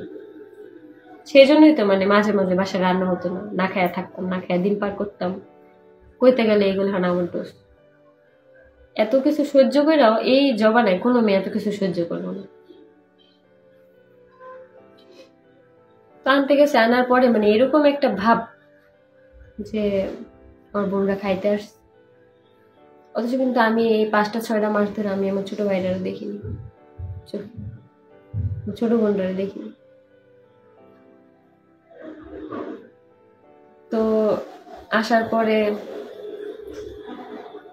2 দিন থাকার পরে, হ্যাঁ 2 দিন থাকার পরে ননদ আইসা বসতে পারছে বেড়াতে। তো আমার বোনের বাসায় দিয়ে আসার কথা, তখন আবার ঈদও আইসা পড়ছে, ঈদের 3 দিন না 4 দিন বাকি। তো তখন আর কি আমার আব্বু বলতেছে আখি 3-4 দিন বাকি, মানে তখন আমার বোন আমার ভাই আমাদের বাসায়, আমার আব্বুর সাথে আমি ফোনে কথা বলতে যে 3-4 দিন বাকি, তো আসবি না তোরা, মার্কেট করে দিব না। আমি বলতে যে আব্বু মার্কেট তো আমরা তো যাবো না, মার্কেট কিভাবে করে দিবা, আর আমার শাশুড়ি বলতেছে উনি নাকি ওনার মেয়ে জামাইরে মানে টাকা দিয়ে দেয়, ওনাদের যা ইচ্ছা তা কিনা নেয়, কারণ এইভাবেই নাকি টাকা দিতে হইব। কারণ আব্বু বলতেছে যে টাকা দিমু, টাকা দেওয়ার কথাটা ঠিক আছে, কিন্তু তোরা আসলে মার্কেট করে দিতাম, এটা একটু অন্যরকম না, তোর তো বিয়ে হয়েছে, তুই এখনো আসিস। তাও বলতেছে যে ওর জন্য আমি আংটি অর্ডার দিবো, একটা আংটি, নতুন জামাই, বিয়ে যেভাবেই হোক নতুন আসবে, আংটি চেইন এগুলো তো দিতে হবে। তা আমি বলছি যে না, এগুলো আমরা বাসায় গেলে দিও, এখন আপাতত তুমি আসো, আমার যে আমার বোন আমার ভাই ওদেরও নিয়ে যাও, আর ওর হাতেও টাকা পয়সা দিয়ে দাও। তো আব্বু আসছে, আসার পরে আমার এক্স হাজবেন্ডের হাতে 10,000 টাকা দিয়েছে মার্কেট করার জন্য। এটা দিয়ে 10,000 টাকা দিয়ে পোষায় নিয়ে আসলে, মানে 10,000 টাকা দিয়ে আসছে আমার বাবা, অথচ ওইখানে আমার শাশুড়ি আর কি এলাকার মানুষ বাসায় গেলে বলে যে 20,000 টাকা দিয়ে গেছে, 20,000 টাকা দিয়ে গেছে, কিন্তু আমার আব্বু তো 10,000 টাকা দিয়ে আসছে, এখানে 20,000 টাকা বানায় বলার কি দরকার? তা আমি বলছি যে এরকম এরকম, এটা তো বানায় বলার দরকার নেই। আমার শাশুড়ি না, এটা বলছি মানুষ অনেক কিছু ভাববে, মানে এরকম মানে লোক দেখানো কিছু আছে না। না আমার আবার এগুলো পছন্দ না, আমার বাপের 10,000 টাকা দিচ্ছে ওইটাই বলার ঠিক, যেহেতু আমার বাপের 10,000 টাকা দিয়ে 20,000 টাকা তো দেয়নি। তো এরকম অনেক কিছুই হইতো যেগুলো সে বানায় বানায় বেশি বেশি বলতো। আমার বাবা আজ পর্যন্ত যে 12 বার যে গেছে, আমি তো হিসাব করে রাখছি যে আমার বাবা কয়বার আসছে, অথচ আমরা কিন্তু একবারও যাইনি ওই বাসে। সবসময় বলা হতো যে তুই ননদ এই মাসে আসলে যাইস, ওই মাসে আসলে যাইস, আমার মেয়ে আর মেয়ে জামাই ছাড়া গেলে কিন্তু হইব না, সম্পর্ক থাকবে না, মানে এরকম। তার মেয়ে তার বাসায় আসতেছে রেগুলার, অথচ আমি নতুন বিয়ে হয়েছে আমার, অথচ আমি যাইতে পারতেছি না একবারও আমার বাসায়, বাবার বাসায় তাও আবার। তা আব্বু দিয়ে আসছে, মানে টাকাটা দিছে ওরে, আর আমার বোনদেরও নিয়ে আসবো। ওই সময় যে বললাম না যে আমার ননদ আসছে তার মধ্যে বাসায়, ওই সময় আমার বোনদের মানে গিফট দিছে, মানে নতুন মেহমান বাসায় গেলে নাকি দেওয়া লাগে, গিফট দিছে। আমার বোনের একটা 200 টাকা দামের একটা টপস দিছে, আর আমার ভাইরে 300 টাকা, মেবি 300-400 টাকা দামের একটা শার্ট প্যান্ট দিছে। মানে আমার ভাই তো ছোট, 6 বছর বয়স, মানে একটা শার্ট একটা প্যান্ট লোকাল, এইসব কাপড় চোপড় আমার বাবা আমাদের কখনো কিনা পড়ায়নি, মানে এরকম কম দামে লো কোয়ালিটির বড়াই করার কিছু নাই, মানে পড়ায় নাই কখনো। আর ওইখানে ওই ড্রেস আপ গুলা আমার শ্বশুর বাড়ি থেকে আমার বোনেরে দিচ্ছে, আমার ভাইয়েরে দিচ্ছে, মানে দিয়ে এত খুশি তারা যে আমার ভাই বোনেরে মানে কি জানি দিয়া ফেলাইছে। তো এটা দেওয়ার পরে বাসায় যাওয়ার পরে আমার আম্মু বলতেছে যে এইসব ড্রেস আপ না দিলেও হইতো, কারণ এগুলো বাসায় আত্মীয় স্বজন দেখতেছে, হাসতেছে। আমার ইচ্ছা করছিল না যে নেই, কিন্তু ওইখানে যদি আমি কিছু বলতাম, মানে আমার সংসারটা টিকতো কিনা, মানে ওই সময় আমার মনে হয়েছে যে আমার সংসারটা মনে টিকবে না, এটা বললে হয়তো রাগারাগি হবে, আর একটা জিনিস ভাঙলে ওই ফাটলটা থাইকে যায়, ওইটা ইয়া করেও আমি বলিনি। তো ঈদ ঈদ করব, ঈদ করব, ঈদে আমারে হ্যাঁ একটা 3 পিস কিনা দেওয়া হয়েছে, মেবি 2,000-2,500 টাকা দামের একটা নেটের 3 পিস, আর একটা সুতি 3 পিস কিনা দেওয়া হয়েছে, মানে ঈদের মানে ইয়ে হিসাবে। আর আমার তো বাবার বাসায় নেওয়া হয় না, অথচ বিকাল বেলা ঈদের দিন বিকাল বেলা আমার ননদ ননদ জামাই আসছে তার বাবার বাসায়, অথচ আমি আমার বাবার বাসায় যাইতে পারিনি। যাইছি ঈদের পরে, যাইছি মানে আমার শাশুড়ি বলতে ঈদের পরে যাইছি, ননদ ননদ জামাইরে নিয়ে যাইছি। তার মেয়ে যে আসতেছে, তার মেয়ে তো আসতেছে, অথচ আমি যাইতে পারবো না, আমি তো ছেলের বউ, বাসার কাজ কাম এগুলো সব করে রাখতে হবে না। তারপরে ওই দোকান আর ওপেন হয়নি, বাবা থেকে যে টাকাটা নেওয়া হয়েছে ওই দোকানের অ্যাডভান্স করা হয়েছে, কিন্তু দোকানটা নেওয়া হয়নি। তুই যে বলছিলাম না যে আমি একদিন অসুস্থ হয়ে গেছি অনেক, ওই অসুস্থ হওয়ার পরবর্তীতে ওইদিন আমি মানে সকালবেলা ওই দিনই মানে আমার ওই বাসায় মানে ফার্স্ট 11টা বাজে ঘুম থেকে উঠছি, মানে ওইটা আর মরতে পারতেছে না। ওই শুনতেছে আমার এই এক্স হাজবেন্ড ওই রুমে নিয়ে বলতেছে কেমন বউ বিয়ে করে আনছিস, 11 পর্যন্ত শুয়ে রয়েছে বেলা, কি কম, আমার কিছু করার নেই, আমি কাম করতে করতে মরি, এই সংসারটা মানে কাম করতে করতে আমার আজকে জীবন শেষ, মানে এরকম কিছু টাইপের কথা বলতেছে। তো এই কথাগুলো শুই না আমার এত পরিমাণে খারাপ লাগছে, মানে চিন্তা করতেছি তখন যে মানে আমার বাবার পাশে যে থাকতাম, মানে জ্বর হইলে আমার আব্বু আমার মানে কয়বার যে দেখতো, আমার আম্মু বলতো এটা খাবি ওইটা খাবি এটা খাবি ওইটা খাবি, আর ওইখানে আমার এক্স হাজবেন্ডও কিছু জিজ্ঞেস করতেছে না, আর উনিও কিছু জিজ্ঞেস করতেছে যে কি হয়েছে, উঠো না কেন, জ্বর আসছে, কি খাবা, ওষুধ খাবা, ওষুধ আয়না দিন কিনা, কি খাবা। আর ওই বাসায় আমি ম্যাক্সিমাম টাইম সকালবেলা নাস্তা না খায় থাকতাম, নাস্তা খাওয়া হইতো না সকালবেলা, দুপুরের ভাতটা খাওয়াই অনেক দায় হয়ে যেত, সে জায়গায় আবার নাস্তা খাওয়া হইতো না। তো ওই দিন বলতেছে যে এরকম এরকম, তারপরে আমি আব্বুরে ফোন দিচ্ছি, মানে এত খারাপ লাগছে আমার কথাগুলো শুই না, মানে আরো কিছু বলছে, মানে এতটা আমি গুছায় বলতে পারতেছি না, কারণ ওই রুম থেকে এরুম তো মানে ওইগুলো আমি মানে বুঝছি, কিন্তু এখন আমি গুছায় বলতে পারতেছি না। তারপরে আমি ফোন দিছি যে আব্বু তুমি আসো, আয়সা আমার একটু নিয়ে যাও, যে আমি কিছুদিন থাকি, আমার শরীরটা অনেক অসুস্থ, আমি মানে কাজ করতে পারতেছি না এই বাসায়, আমি ঘুম থেকে উঠতে পারতেছি না। পরে আব্বু আসছে, আব্বু মানে ফোন দিয়ে আমার শ্বশুরে বলছে যে রাখি একটু দেওয়া যাবে, তো বলতেছে যে না, ওর বোন জামাই ছাড়া মানে আমার মেয়ে জামাই ছাড়া কিভাবে যাবে। তো আব্বু তখন মানে ওই যে আমি যে বলছিলাম অসুস্থ, মানে নিয়ে যাও, আমি কটা দিন রেস্ট করে তারপর আর কি আসি। তারপর নিতে আসছে, তো নিতে আসার পরে এখন দিবে না, এখন আব্বু বলতেছে যে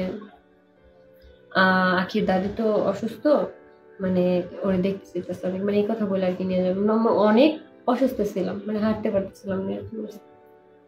তো এই কথা বলার পরেও দেয় না, মানে দিবে না আমাকে। তখন আমার শ্বশুর আর কি বলে যে মেয়ে যখন চলে আসছিল তখন এই দরদ করেছিল, তখন দাদির দরদ করেছিল, তখন তো কইছেন যে এই মাইয়া আমার না। সাপোজ আমি তো চলে আসছি, এই জায়গায় আমার বাবা রাগ করে একটা কথা বলতেই পারে, ওই একটা কথাই যে তারা এখনো শোনাবে এটা তো কোনো ওয়ে নেই। এই 7টা মাস যে আমার বাবা মা দেখতে আসছে, এত কিছু নিয়ে আসছে, এত কিছু করছে, ওই সময় তো আমার বাবার এই কথাটা শোনায় নেই। আমার বাবা যখন দোকান নেওয়ার সময় 20,000 টাকা দিল, মার্কেট করার সময় 10,000 টাকা দিল, যখনই আসতো তখনই আমার শাশুড়ি আমার বলতো যাকি তোর আব্বুর এটা এটা নিয়ে আসতে বলবি, যে বিস্কুট যদি আনে এই বিস্কুট নিয়ে আসতে বলবি, বলবি ফল টল বেশি আনতে না, বিস্কুট আনলে ঘরে রাইখা খাওয়া যায়, কারণ তাদের ঘরে তো কোনো কিছু থাকতো না, ভাত খাওয়ারে দায় হয়ে যেত, ওই জায়গায় তো বিস্কিট নাস্তা এগুলো তো আমার বাবা মারে 10-12 হাজার টাকা খরচ করে তারপর দেখতে যেত। তখন তখন মানে এটা বলে নেই যে এই মেয়েটা তো আপনার নেই, এই মেয়েটা তো আমার। তখন বলে নেই যে মেয়েটা যখন চলে আসছিল তখন তো পরিচয় দিছে এই মেয়ে আমার না, এখন কি লেগে মেয়ে নেওয়ার লেগে তো পাগল হয়েছে, তখন আর বলে নেই। তো আমার আব্বু চুপ করে খালি শুনতে আসি, মানে মনে হইতেছে কি মানে আরেকটু হইলে আমার বাবার গায়ে হাত তুলবে, শুধু এই গায়ে হাত তোলাটাই বাকি আছিল আমার বাবা। তো গায়ে হাত তোলা বাকি আছিল, শুধু বলতো যে সবসময় যে আপনার মেয়ে এখন কই থেকে মেয়ে আসছে, আগে এই মেয়ে কই ছিল, এটা সেটা। কিন্তু আমার আব্বুরে যাই বলতেছে আমার আব্বু সব মাথা নিচে করে শুনতেছে।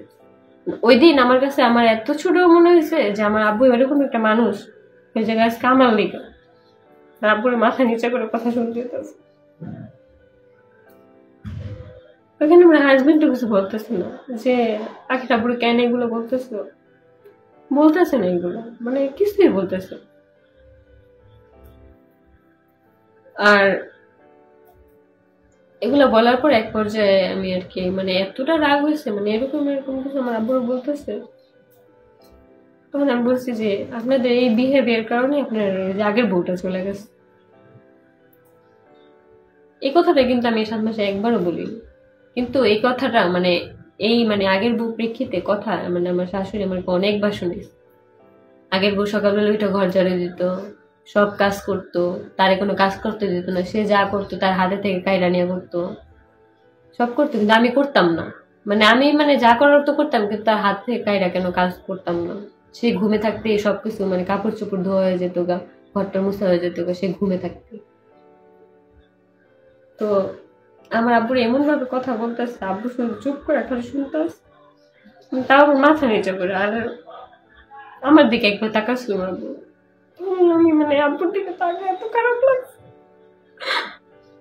যে আজকে এমন একটা পর্যায়ে আমার আব্বুরে আমি আনছি, চুপ করে শুধু মাথা নিচে করে মানে শুনতে আছে। অথচ এই 7টা মাসে আমার আব্বু যে আসছে তখন এই কথাগুলো কেউই বলে না। আর আজকে নিতে আসছে আমার একা, এই জন্য কথাগুলো শুনতে। তারা মানে দিবে না, হয়তো বুঝতে পারছি যে আমি হয়তো এবার গেলে আর আসবো না। মানে যাদের মনে যা ফালতে ওঠে তাই একটা কথা আছে না,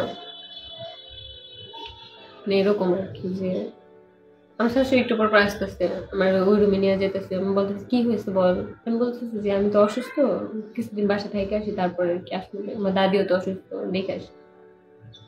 বলতেছি যে এখন যাওয়া দরকার নেই, তো ননদ আসুক। তখন আমি বলছি যে আমার ননদ আসবো আসবো। আপনি বলেন যে এই কথাটা আপনি কয়বার বলছেন, কয়বার বলছেন যে তোর ননদ আসুক যাইস, তো আজও পর্যন্ত যাওয়ার হয়নি। 8 মাসের কাছাকাছি ম্যাক্সিমাম। তো তারপর আমার ননদ আমাকে ফোন দিচ্ছে, বলতেছে যে আখি তুমি এখন যাইও না, ওই বাসায় যাইও না, আমরা আসলে যাইও, দেখো গেলে মানুষ কত কিছু করবে, একলা যাইবা তো দেখবা করবো কি সংসার করতে পারে নাহলে গায়ে পড়ছে। আমি বলছি যে এটা তো কোনো প্রশ্নই আসে না, কারণ আমি তো যাবো বেড়াইতে, আমি তো কয়েকদিন মানে 2-3 দিন থাকার জন্য, আমি তো একবার যেতেছি না। আসলে ওই সময় আমার মনে হয় নাই যে ডিভোর্স হইব বা কিছু এরকম, মনে হয় না ওই সময়। তো আমার আব্বু এক পর্যায়ে কথা কাটাকাটি করতে করতে করতে করতে মানে রাজি হয়েছে। রাজি হয়েছে কিভাবে, আমার আব্বুরে মানে সামনে খাতা দিছে, সাদা খাতা, ওইখানে লেখা হয়েছে যে আমার মেয়েরে আমি আজকে অমুক এত তারিখে নিয়ে যাইতাছি, আবার এত তারিখে দিয়া মানে বাসায় এসে দিয়া যাব। ওইখানে আমারও সাইন, আমার আব্বুরও সাইন। মানে এরকম মনে হয়, মানে যে কোনো শ্বশুর বাসা থেকে মানে মেয়ে নিয়ে আসতে হলে মনে হয় এরকম মানে স্ট্যাম্পে সই দিয়ে নিয়ে আসতে হয়। তো আমার এইভাবে আর কি মানে ওই সময় দিছে, নিয়ে আসতে হয়েছে। তো এখন চলে যাবো, তো এক কাপড় চোপড় একদম এসে পড়ছি, কারণ আমার তো চিন্তা করি যে আমার তো বাসায় কাপড় চোপড় আছে, ওগুলা তো যাই পড়তে পারবো। আর এখানে তো থাকতে পারবোই, মানে পর তো আসমই, কয়েকদিন পর তো আসমই।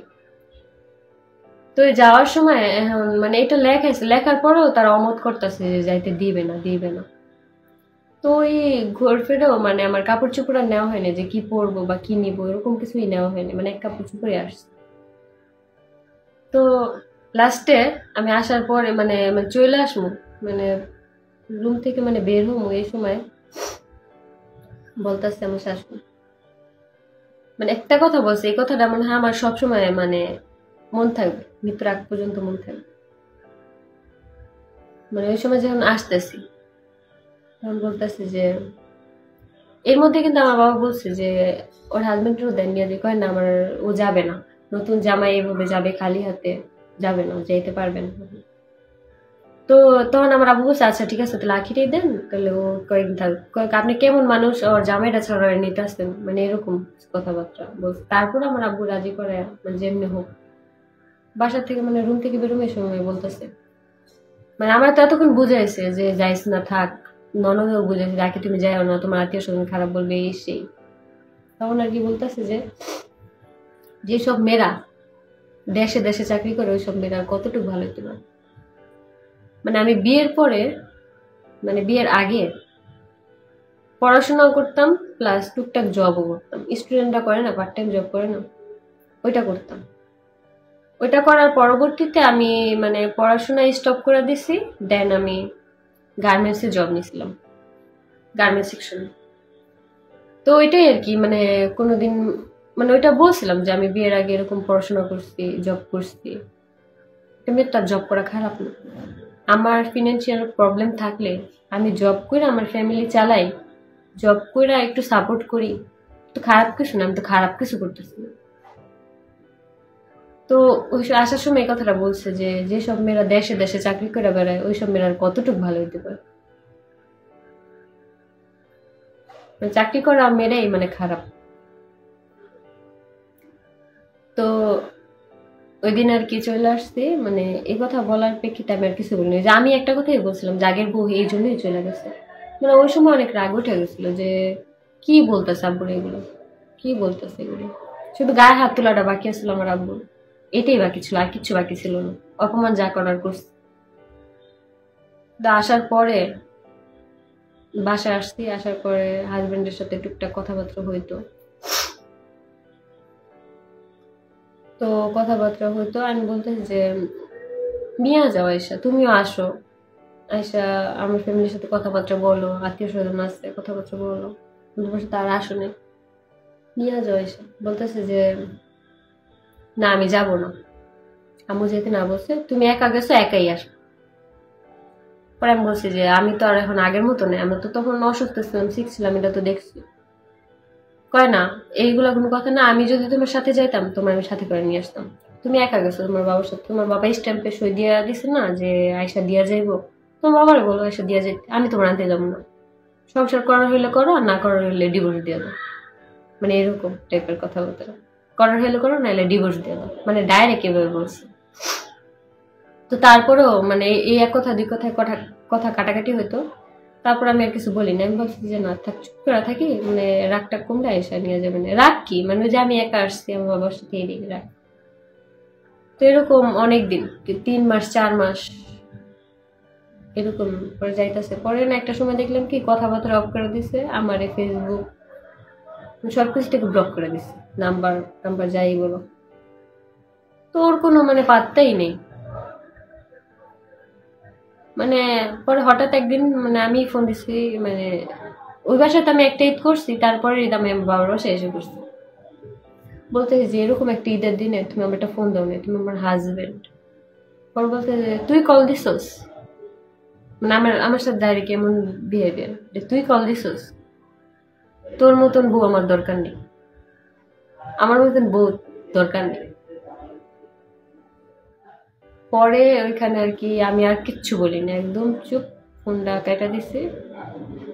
তারপরে আর কি ওইখানে আরো কয়েকটা কথা বলছিল যে তুই তোর বাবা মার কান পড়ায় গেছিস না, তুই তোর বাপ মালেই থাক, আমার আর দরকার নেই তোর। ডিভোর্স কি আমি দেবো নাকি তুই দিবি, ডিসিশন নিয়ে জানাইস, আমার হইলে আমি দিয়ে দিব, আর যদি তোর হয় তুই এখান দিয়ে দিয়ে দে। আর কাবিনের টাকা পয়সা কি পাবি না পাবি এগুলা নেই, মানে এগুলা দিয়ে দিম তোরে। তো বলছে যে না আমার কাবিনের কোনো টাকা পয়সা লাগবে না, কারণ অলরেডি আমাদের বিয়ে হয়েছে, কাবিন হয়েছে 1 লাখ, আমাকে কোনো দেনমোহর না দিয়ে তারা মানে এখানে 50,000 টাকা উসল দিয়ে রাখছে। তো এখানে আমি আর কি কাবিনের টাকা দাবি করবো, আর আমার এগুলো কোনো ইচ্ছাও নেই, কারণ ওদের ওই হারামের টাকা দরকার নেই। মানুষের কাছ থেকে বাটপাড়ি কইরা টাকা ওসব আমার দরকার নেই, কারণ আমার বাবা মার হালাল ইনকামে খাওয়াইছে, হালাল রুজিতে খাওয়াইছে। আমি যদি জবও করি, গার্মেন্টসেও যদি জব করি, হালাল ইনকাম করে খাইছি, কোনো খারাপ কাজ করে খাইনি। গার্মেন্টস মানেই খারাপ না, সব জায়গায় ভালো মন্দ মিলেই আছে, সব জায়গায় সব প্ল্যাটফর্মে। এই যে মানুষ বলে যে গার্মেন্টস এর মেয়েরা খারাপ খারাপ, কই আমি তো আজ পর্যন্ত দেখিনি যে ভালোদের সাথে খারাপ হয়েছে কখনো। খারাপ যেগুলো ওগুলোর সাথেই খারাপ হয়। তো ওইখানে আর কি, তো আমি ওয়েট করতেছিলাম যে ও কিছু বলে কিনা, না দেখি কিছু বলে না, কোনো রেসপন্স নেই। আর আমি ওইদিকে বাসায় আসছি অনেক দিন হয়ে গেছে, মানে আশেপাশের মানুষ অনেক কিছু বলা বলা বলি করতেছে যে এর হাজবেন্ড আসে না কেন, ওর হাজবেন্ড কই। আম্মু বড় বলতেছে আপনার মেয়ে জামাই কই, মেয়ে জামাই আসে না কেন এখন। কি বলবো, কিচ্ছু বলার নেই। পরে ডিসিশন নিলাম যে না ডিভোর্স দিয়ে দেবো, কারণ এইভাবে মানুষ লাগবে যার মানে আমার প্রতি যার বিন্দু পরিমাণে মায়া নেই। আমার আম্মু আমার বলতেছে যে বাসায় একটা কুত্তা যদি পুষে মানুষ, ওই কুত্তার প্রতিও মায়া হয়, তুই একটা মানুষ, তোর প্রতি এক বিন্দু মায়া নেই। তাদের মনের মতন আমি হইতে পারিনি, এটাই মনে হয় মেইন কথা। আসলে বলেনি, মানে আমি যা এক্সপেক্ট করতেছিলাম ওগুলো তো আমি পাই নাই, আমার থেকে ওনারা যা এক্সপেক্ট করতেছিল এগুলাও তারা পায়নি। মানে এগুলা পাওয়ার মধ্যে হইতাছে যে আমার বাবা মাসে মাসে আমাকে হাত খরচ দিবে, আমার বাবা আমাকে মার্কেট করে দিবে, আমার মানে ছোট বোন যে যে ছোট বোনটা আমার বাসায় থাকে, আমার তো বিয়ে হয়েছে ওই সময়, ওই ছোট বোনটা যা দিবে আমারও নাকি তা দিতে হবে, আমার শাশুড়ি বলে। তাহলে আর কি মানে তাদের মন মতো হইতাম। আর এমনি তো আমার বাবা আমাকে দেখতে যাইতো এত টাকা পয়সা খরচ করে, মানে এটা মানে পছন্দ ছিল না। তো দেখি যে আর কিছু বলতেছে না, রেসপন্স নাই কোনো। তখন ভাবলাম কি, যা আমার প্রতি যার মায়া নাই তার প্রতি তো আমার মায়া দেখা এত লাভ নেই। তো তখন ডিসিশন নিলাম যে না, ডিভোর্স দিয়ে দিই। তো ডিভোর্স পেপারটা যেদিন ওই দিন ওদের বাসায় গেছে, ওই সময় ফোন দিয়েছে যে এটা কিসের পেপার, মানে পোস্ট অফিসের থেকে যখন ফোন দিয়েছে তখন আমার ফোন দিয়েছে। পরে আমি বলছি ডিভোর্স। পরে আমি বলতেছে তবু মতন মাইয়া গো, মানে এগুলাই পোষা, এগুলাও সম্ভব তোর ধারা। কিন্তু সে যে যে আমার সাথে এই এত কিছু অন্যায় অবিচার যে করলো, এটার কোনো মানে ইয়া নেই। আমি তো মেয়ে মানুষ, এই জন্য সব দোষ মেয়ের, ছেলেদের কোনো দোষ নেই এই সমাজে, মানে ছেলেদের কোনো দোষ নেই। পরে ডিভোর্সটা দিলাম। ডিভোর্সের পরে দেখি ফ্যামিলির এক রূপ, আত্মীয় স্বজনের এক রূপ, পাড়া প্রতিবেশীর এক রূপ।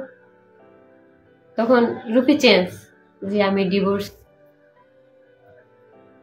ফ্যামিলি বলো, বাইরে বলো, যেখানেই বলো, না আমি ডিভোর্স, মানে আমার পরিচয় কি, আমি ডিভোর্সি।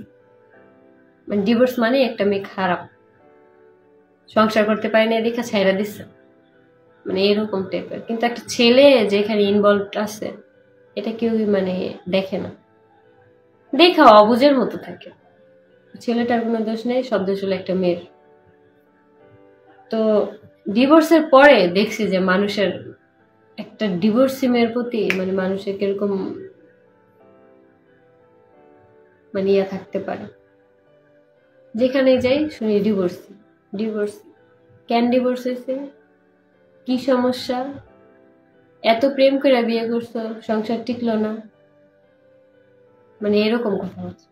একটা পর্যায়ে আমার মনে হয়েছে কি, আমি মনে হয় তো মইরা গেলে মানে এসব কথাবার্তা শুনতে হইব না। তারপরে দেখি যে না, হয় না, মানে এই কথা শুনতে শুনতে রাতের ঘুম পর্যন্ত হারাম হয়ে যেত। আমি রাতে ঘুমাইতে পারতাম না, সবসময় কানে বলছে যে কেন ছাড়ছো, কেন আসছো, কেন ইয়ে করছো। সব জায়গা থেকে, মানে পাড়া প্রতিবেশী বলো, বাসার মানুষ বলো, বাইরের মানুষ বলো, সবাই মানে এরকম একটিয়া, মানে কোথাও মানে গেলেও মানে এরকম একটিয়া, মানে আমি মানে চিড়িয়াখানা থেকে আসছি, ডিভোর্সই না। তো তার দিক থেকে কোনো রেসপন্স তো ছিলই না। যদি থাকতো ওই ডিভোর্স পেপারটা যাওয়ার পরেও সে আমাকে বলতো যে যে না, যা হওয়ার হয়েছে ভুলেছে, এটা তুমি ইয়া করে নাও, আমি আসতেছি মানে নিয়ে যাবো। না, তার দিক থেকে কোনো ইয়া ছিল না। উল্টা তার মা আমার থ্রেট দেয়, মানে তার আমি যখন আর কি ডিভোর্স আগে ফোন দিচ্ছিলাম, আমরা কিভাবে আমাদের এলাকায় থাকি দেখা ছাড়বো। একটা মহিলা মানুষে আমার মানে থ্রেট দেয়, কিভাবে থাকি দেখা ছাড়বো। আমার এক্স হাজবেন্ডের মুখের ভাষা এত খারাপ, এত বাজে, এত বাজে মন মানসিকতা। এখন আমি বলতেছি আসলে ওদের এই বিহেভিয়ার কারণেই আগের বউটাও চলে গেছে। ওদের ব্যবহার ভালো না, তো ব্যবহার লুজ। তো কোনো রেসপন্স ছিল না। ডিভোর্স ডিভোর্স দেওয়ার 3 মাস পরে তো মানে ডিভোর্সটা মানে কমপ্লিট হয়। ওই দিন যখন আমি গেছি মানে ডিভোর্সটা কমপ্লিট হয়েছে, ফিঙ্গারপ্রিন্টটা দেওয়ার সময় এত কষ্ট হইতেছিল যে কেমন একটা মানুষের বিয়ে করছিলাম, কেমন একটা মানুষের জন্য আমি আমার ফ্যামিলির লোকজনগুলা ছেড়া দিছিলাম, আজকে আমার এই বেহাল দশা। কেমন একটা মানুষের পছন্দ করছিলাম, কেমন একটা মানুষের প্রতি মানে বিশ্বাস করছিলাম।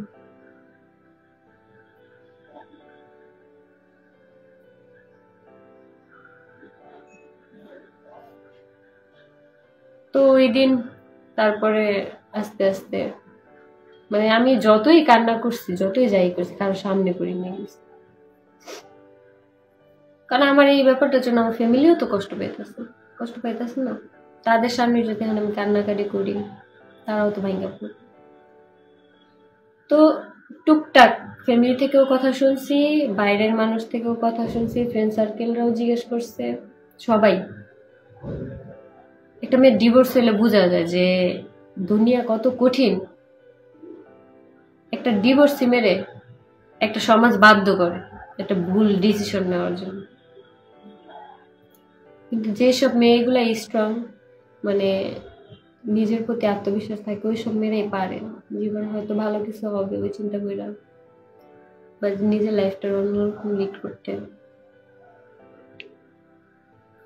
তো আবার জব নেই, জব স্টার্ট করি, জব করব। তো ওই জব করার ক্ষেত্রে ওই গার্মেন্টসেই জব নিছি। যেই চাকরি মানে যেই দেশে দেশে ঘুরা চাকরি করছে ওই মেয়েরা আর কত দূর ভালো হতে পারে, তা আমি আর কত দূরই ভালো হতে পারছি। গার্মেন্টসের মেয়ে আবার গার্মেন্টসেই গেছি। তো জবটা এই কারণেই মূলত নেওয়া যে সারাদিন বাসা থাকতে থাকতে বোর লাগতো, এত খারাপ লাগতো যে সবকিছু মনে পড়তো, কিন্তু একটা কিছুর মধ্যে থাকলে ওই সব জিনিস আর মনে পড়ে না। তো জব নেওয়ার পরবর্তীতেও মানে ওইখানে মানুষজন মানে আমার এই ডিভোর্সের সুযোগ নিতে চাইছে কিছু কিছু মানুষ। মানে আমি ডিভোর্সি, কত মহিলারা মানে আয়সা এসে দেখতো যে এই মেয়েটার এই বয়সে ডিভোর্স হয়ে গেছে। মানে মনে হয় কি আমি চিড়িয়াখানা থেকে বাঘ ভালুক আসছে আমরা দেখতে আসে। আর মানে অন্য কারোর মতো আমি এত মিথ্যা কথা বলতে পারতাম না যে না আমার বিয়ে হয়নি। আমি ডাইরেক্ট বলতাম যে আমার বিয়ে হয়েছিল, আমার ডিভোর্স হয়েছে। তো গার্মেন্টস লাইফটাও এত সহজ ছিল না। মানে শুনতাম ডিভোর্স হয়েছে কেন, মানে যে কেউ মানে র্যান্ডম পার্সন চিনি না জানি না মানে এসে জিজ্ঞেস করতো এই তোমার নাকি ডিভোর্স হয়েছে। কিচ্ছু বলতাম না, কারণ মানুষ এমন ভাবে কথা বলতো লাইক আমি দোষী ছিলাম।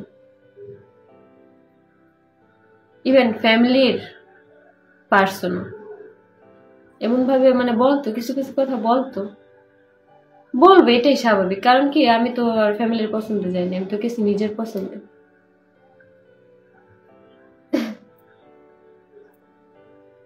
তারপরে আমি যে এখন যে আপনারা আমাকে দেখেন আমি কেন আসছি, কেন আমি মানে আহাদের বউ থাকা সত্ত্বেও আমি এখানে আসছি, ওরে বিয়ে করছি। তো তিশার সাথে আমার মানে কম বেশি সবসময় কথা হতো, মানে র্যান্ডম পার্সন হিসেবে, মানে ফলোয়ার ছিলাম। মানে টিকটকে মানে দেখতাম যে এই মেয়েটার টিকটক গুলা সুন্দর হয়, তো ওইখান থেকে আস্তে আস্তে মানে টুকটাক কথাবার্তা হইতো। তো ম্যাক্সিমাম দেখতাম কি কিছু কিছু ভিডিওতে না বলতো যে আমার হাজবেন্ড একটু বিয়ে করানো। তো আমার যেহেতু কথাবার্তা হইতো, তো ওই হিসাবে আমি একদিন মানে নক করছি, বলছি তুমি আবার তোমার হাজবেন্ডের বিয়ে করো বা কেন। পরে বলতেছে যে সত্যি আমি আমার হাজবেন্ডের বিয়ে করবো। আমি বলি এটা কিভাবে পসিবল। পরে বলতেছে যে আসো আমরা একদিন মিট করি, আলাদাভাবে কথা বলি। তো একদিন আসলাম মিট করতে, তো এখানে আমাদের কথাবার্তা হইলো। তখন আর কি আমার আর কি যা মানে ও বুঝাইলো আমি বুঝলাম আসলেই বিয়ে করাবে। তো আমার ওই দেখা করার আগ মুহূর্ত মনে হতো যে এমনি মনে দুষ্টামি করে বলছে। তো বলতো যে বললো যে এরকম এরকম যারা বিয়ে কইরা ফালাইছে তাদের তো মানে উচিত যে দুইটা বোন এভাবে মেনটেন করা যায়, মানে চাইলেই মানে তিনজনই স্যাক্রিফাইস করতে হয়, তিনজনের স্যাক্রিফাইসই কিন্তু সম্ভব। তাহলে হয় কি যাদের বাচ্চা আছে তাদের বাচ্চাটা ইয়ে হয়। আমারই যেমন ডিভোর্স হয়েছে, আমার তো কোনো বাচ্চা ছিল না, আমার যদি বাচ্চাটা থাকতো তাহলে আমি বাবার পরিচয় হিসাবে কি দিতাম, বা ওই বাচ্চাটাকে আমি ওইভাবে পয়লা পয়সা অত বড় করতে পারতাম না।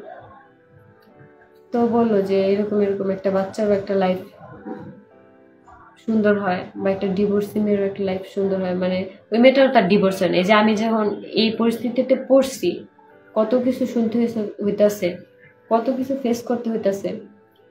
তো ওই মেয়েটা তো চলে না যায়, এই যে আকসার মা চলে না যায়ও তো পারতো, মানায় নিতে তো পারতো। এই যে আমি যখন ডিভোর্সে ছিলাম ওই রকমই তো ওর ফেস করতে হয়েছে না।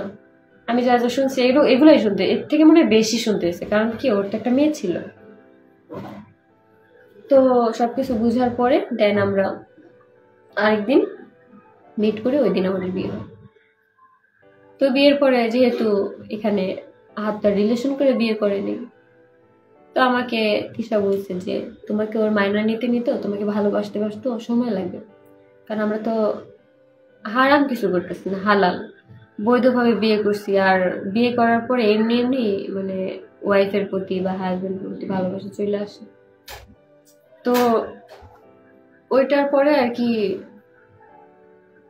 বিয়ে করলাম। বিয়ে করার পরে আমি আমার বাবার বাসায় চলে যাই, কারণ হুট করে তো মানে বিয়ে হয়েছে, মানে আসমু। আর ওই সময় আমার আসার কোনো ইয়ে ছিল না, আমি তো জব করতাম, ইভেন আমি পড়াশোনাটাও চালাই যেতেছিলাম। কারণ কি মানে পড়াশোনা করতে হবে, পড়াশোনা ছাড়া উপায় নেই। তারপরে বাসায় গেলাম, আমার পরীক্ষা দিতে 3 মাস বাকি। তো এই 3 মাস বাসায় ছিলাম, কথা বলতাম আহাদের সাথে, তিশার সাথে ফোনে কথা বলতাম, মাঝে মাঝে বাইরে মিট করতাম। তো আস্তে আস্তে আর কি সব ঠিক হইতেছে। তো হওয়ার পরে তারপর আমার পরীক্ষা শেষ হয়, এক্সাম শেষ হয়, দেন আমি এ বাসায় চলে আসি। তো আমার এই বিয়ে করার মানে মেন রিজন ছিল আমি নিজেই ডিসিশন নিয়েছিলাম যে আমি বিয়ে করব। কারণ কি এই যে এই মানুষের এত কথা, এত মানে ডিভোর্সি ডিভোর্সি, মানে এমন ভাবে কথা বলতো যেন ওই ছেলেটার কোনো দোষ নেই, সব দোষ আমার, সব ভুল আমি করছি সবকিছু। কিন্তু অথচ আমি যে এত কিছু স্যাক্রিফাইস করছি, এত কিছু স্যাক্রিফাইস করে এই জমানার কোনো মেয়ে থাকবে না, আমি একদম 100-100 গ্যারান্টি দিয়ে বলতে পারি। আমি মানে সারা জীবন আব্বু যেভাবে রাখছে, অন্য একটা ফ্যামিলিতে যাওয়া মাত্রই পুরা ফ্যামিলিটার কাজ কর্ম এভাবে নেওয়া এতটা ইজি না। আর ওরা ভাবে কি যে একটা মেয়ের রান্নাঘর, কাপড় চোপড় ধোয়া, এটাই লাইফ একটা মেয়ের। কিন্তু আসলে না, একটা মেয়ের লাইফ এটা না। তুমি যদি 14 জায়গায় ঘুরে বেড়াতে পারো, ওই মেয়েটা কি দোষ করছে? ওই মেয়েটা তো কোনো দোষ করেনি। ওই মেয়েটার জীবন তাহলে কেন ওই পাকের ঘরের মধ্যে? চিন্তা ভাবনা মানে এদের চিন্তা ভাবনা এরকম, কিন্তু এটা চিন্তা ভাবনা এরকম কেন? শুধু ছেলের বোঝ জন্য, নিজের মেয়ের জন্য কিন্তু চিন্তা ভাবনা এমন না। নিজের মেয়ে যখন আসতো বাড়িতে 11টা-12টা বাজে ঘুম থেকে উঠতো, গোসল করতো, গোসল করার পর কাপড় চোপড় গুলাও আমার ধুয়ে দেওয়া লাগতো। কারণ ননদ তো, ওর যদি 5-4 মাস না খাটি, ও তো ফ্যামিলিতে টাকা দিবে না, এটা সেটা আনবে না, আমাদের না খায় থাকতে হবে, এরকম ব্যাপারগুলো হয়েছিল।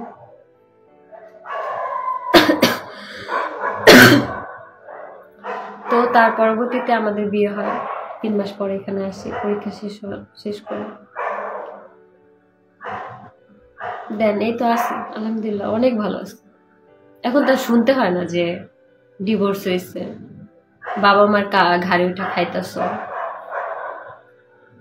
বাবা মা চালাইতেছে, একটা মানুষ কিভাবে এইভাবে খাইতেছ, বাসায় সারাদিন বসে থেকে শুয়ে থাকো, শুনতে তো হইতেছে না। হাজবেন্ডই তো খাওয়াইতেছে না। আর সতীন নিয়ে যে আসি, যদি না থাকতে পারতাম তাহলে কিন্তু এতদিনে অবশ্যই মানে কিছু একটা হইতো, এটা কিন্তু আপনারা দেখতেন যদি নাই থাকতে পারতাম। আমার মানে এখানে এসে একটা কথা বলতে ইচ্ছে করতেছে কি, আমি যে আগে যে সংসার করছি না, ওইখানে আমার শাশুড়ির সাথে আমার বন্ডিংটা ছিল সতীনের মতো, আর এখানে আমার সতীনের সাথে আমার বন্ডিংটা হইতেছে শাশুড়ির মতো।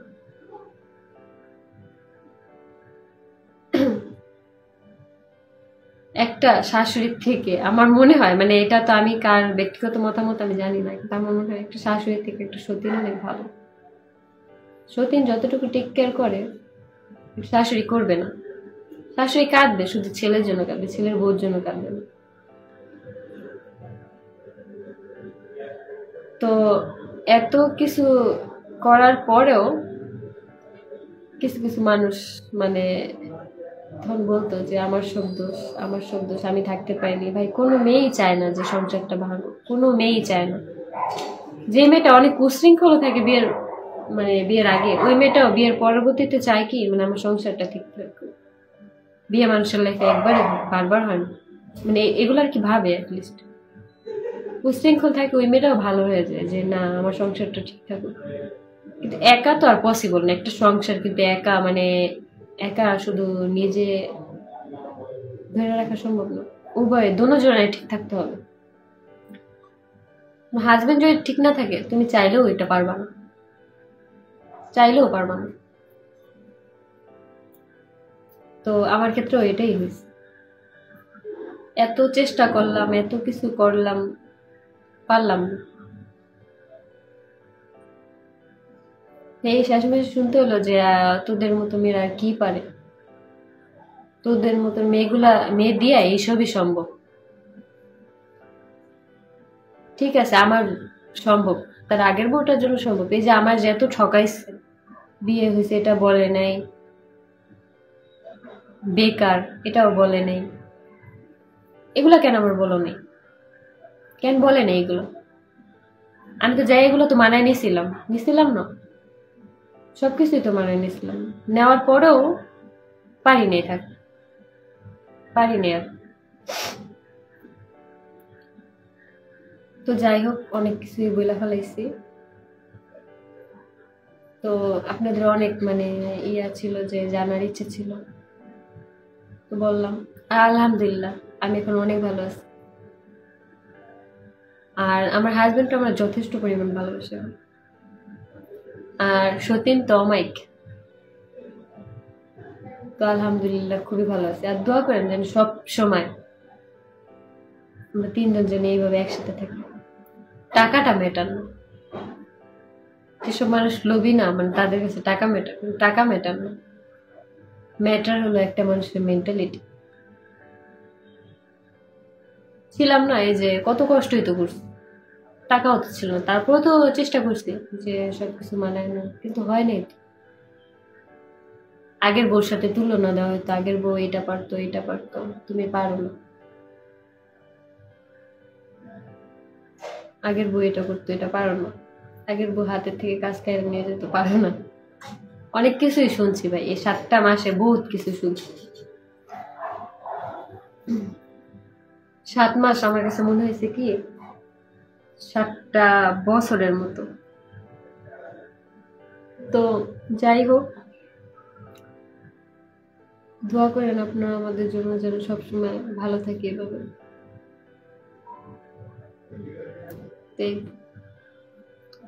আল্লাহ হাফিজ।